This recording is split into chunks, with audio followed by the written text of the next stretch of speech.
Assalamualaikum warahmatullahi wabarakatuh. Perkenalkan, nama saya Aisyah, saya dari kelas manajemen 20A.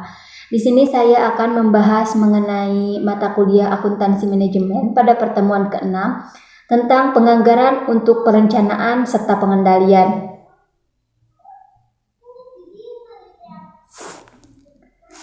Yang pertama yaitu pengertian perencanaan pengendalian anggaran. Perencanaan ialah suatu pandangan ke depan untuk melihat tindakan apakah seharusnya dilakukan agar dapat mewujudkan tujuan tertentu. Kemudian pengertian dari pengendalian. Pengendalian merupakan cara melihat ke belakang, menentukan apa yang sebenarnya telah terjadi dan membandingkannya dengan hasil yang direncanakan sebelumnya. Perbandingan ini dapat digunakan untuk menyesuaikan anggaran, yaitu melihat ke masa depan sekali lagi. Kemudian yang selanjutnya yaitu pengertian anggaran sendiri. Anggaran adalah komponen kunci dari perencanaan, yaitu rencana keuangan untuk masa depan yang mengidentifikasi tujuan dan tindakan yang diperlukan untuk mencapai tujuan tersebut. Yang kedua yaitu peran penganggaran dalam perencanaan dan pengendalian. Nah, yang pertama yaitu perencanaan atau planning, di mana memiliki peran sebagai suatu proses untuk mengidentifikasi tujuan serta tindakan yang diperlukan untuk mencapai tujuan tersebut. Kemudian adalah pun peran anggaran atau budget atau sering disebut juga dengan budgeting, yaitu berperan sebagai ekspresi kuantitatif sesuatu rencana yang dinyatakan dalam suatu fisik atau bentuk keuangan atau bahkan keduanya. Kemudian yaitu peran pengendalian atau kontrol atau controlling, yaitu memiliki peran sebagai proses untuk menetapkan standar, memperoleh umpan balik mengenai kinerja yang sesungguhnya dan melakukan koreksi apabila kinerja menyimpang dari rencana yang telah ditentukan pada awal. Seperti itu. Yang ketiga yaitu jenis-jenis anggaran.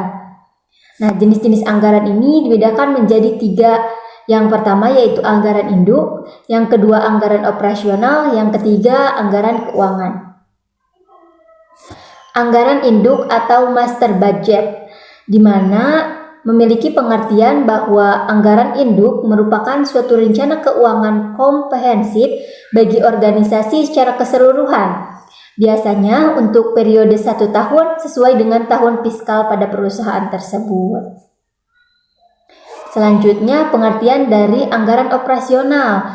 Nah, di sini saya mendeskripsikan bahwa anggaran operasional merupakan suatu aktivitas yang menghasilkan pendapatan bagi suatu perusahaan, seperti penjualan, produksi, dan persediaan barang jadi, yang nanti hasil anggaran tersebut diperkirakan menjadi perkiraan laporan laba rugi. Yang selanjutnya yang ketiga pengertian anggaran keuangan. Nah, anggaran keuangan ialah anggaran yang berisi transaksi-transaksi tentang kegiatan dan kondisi finansial perusahaan dalam jangka waktu atau periode tertentu yang akan datang. Yang ketiga yaitu sistem penyusutan anggaran.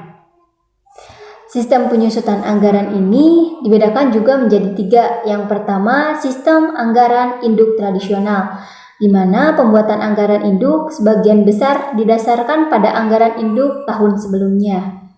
Kemudian yang kedua, Zero Based Budgeting atau ZBB. Manajer pusat biasanya bertanggung jawab harus mendistribusikan setiap aktivitas yang direncanakan dan taksiran biayanya seolah aktivitas tersebut baru pertama kali dilakukan. Kemudian yang ketiga yaitu Planning Programming and Budgeting System atau PPBS, di mana alokasi sumber daya organisasi yang terbatas pada aktivitas atau program yang menjanjikan tingkat hasil paling besar. Yang keempat, kelebihan dan kekurangan. Kelebihan dan kekurangan pada proses anggaran induk tradisional. Yang pertama, kelebihan. Kelebihannya yaitu pendekatan yang disiplin terhadap identifikasi dan pemecahan masalah, kemudian arah dan tujuan bagi manajemen di semua tingkat.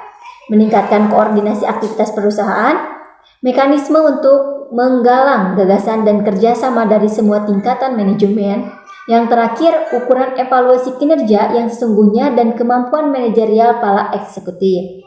Adapun kekurangannya yaitu berorientasi departemen dan tidak memperhitungkan keterkaitan antara departemen lain. Yang kedua yaitu statis dan tidak dinamis. Yang terakhir berorientasi hasil bukan pada proses. Yang kelima, manfaat anggaran. Manfaat anggaran yang pertama yaitu memaksa para manajer untuk melakukan perencanaan. Yang kedua, menyediakan informasi yang dapat digunakan untuk memperbaiki pengambilan keputusan. Yang ketiga, menyediakan standar evaluasi kinerja. Dan yang keempat, memperbaiki komunitas dan koordinasi. Mungkin cukup sekian yang dapat saya sampaikan. Mohon maaf apabila ada kesalahan. Sekian dari saya. Wabillahi taufiq wal hidayah. Assalamualaikum warahmatullahi wabarakatuh. Bye-bye.